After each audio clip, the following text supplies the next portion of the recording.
দায়িত্ব পালনের পর আজ বেজে উঠেছে বিদায়ের বেদনার সুর। বেদনাময় এই লগ্নে ব্যথাহত হৃদয়ের গভীর শ্রদ্ধাঞ্জলি দিতে গিয়ে ছাত্রছাত্রী হিসেবে আমাদের অন্তরে জেগে উঠেছে বিষাদের বাণী। যেতে নাহি দিব হাই, তবু যেতে দিতে হয়, তবু চলে যায়। হে মহান কর্মবীর, আমাদের পরম সৌভাগ্য যে আমরা আপনার মতো একজন কর্মঠ, উদারচিত্ত, সুদক্ষ ও প্রজ্ঞাবান শিক্ষকের পদপ্রান্তে বসে শিক্ষা লাভের সুযোগ পেয়েছি। আপনার কাছ থেকে আমরা কোনোদিন কোনো কিছুর অভাব বোধ করিনি। আজ আমাদের হৃদয়ে বারবার ভেসে উঠছে আপনার স্মৃতি বিজড়িত হীর্ণময় মুহূর্তগুলো। আমাদের স্মৃতির রাজ্য আপনি, অমর, অক্ষয় ও চিরঞ্জীব।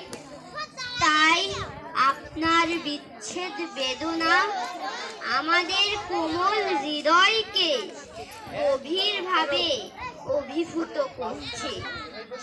এত আশা, এতই নিরাশা, এতই দুঃখ কেন? হে জ্ঞান তাপস, আপনার অন্তঃকরণ ছিল পবিত্র ও মহৎ। আপনার মধুর ব্যবহার, আচার আচরণ ও চারিত্রিক মহত্ব আমাদের ও আপনার মাঝে যে আত্মার বন্ধন সৃষ্টি করেছে তা কখনো টুটে যাবার নয়। কিন্তু আমরা কি দেব তোমায়? আছে শুধু অশ্রু জল। আজ বুঝতে পেরেছি শিক্ষা জগতের কত বড় সম্পদ আপনি ছিলেন। আপনি জ্ঞানের প্রদীপ জ্বালিয়ে শিক্ষার্থীর জীবন করেছেন সুন্দর। আপনার ছাত্ররা আজ সমাজে অনেক উঁচু স্তরে নিজেদের আসন করে নিয়েছে। এ গৌরব অন্য কারও নয়, শুধুই আপনার। তাই আমাদের কণ্ঠ থেকে আজ অবলীলায় উচ্চারিত হচ্ছে, তোমার কীর্তির চেয়ে তুমি মহান। তুমি প্রকৃত ক্ষণজন্ম পুরুষ, হে আদর্শ সাধক।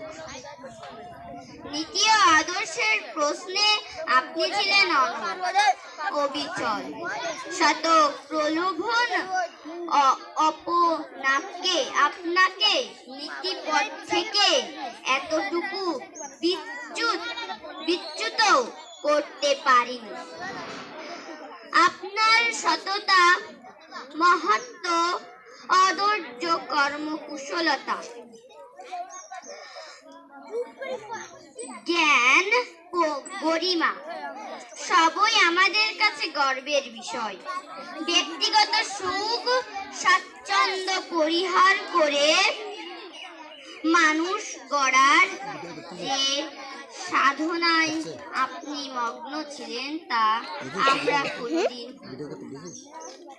আপনার শত ভুল ত্রুটি মার্জনা করে বিদায়ী আশীর্বাদে আমাদের ধন্য করে। আপনার গুণমগ্ন বিদ্যানন্দকাটা উত্তর সরকারি প্রাথমিক বিদ্যালয়ের ছাত্রছাত্রী বিন্দু, মজিদপুর, কেশবপুর, যশোর। তারিখ 21-3-2024। আমার বক্তব্য আমি এখানে শেষ করছি। সবাইকে ধন্যবাদ। আমার জন্য দোয়া করবেন।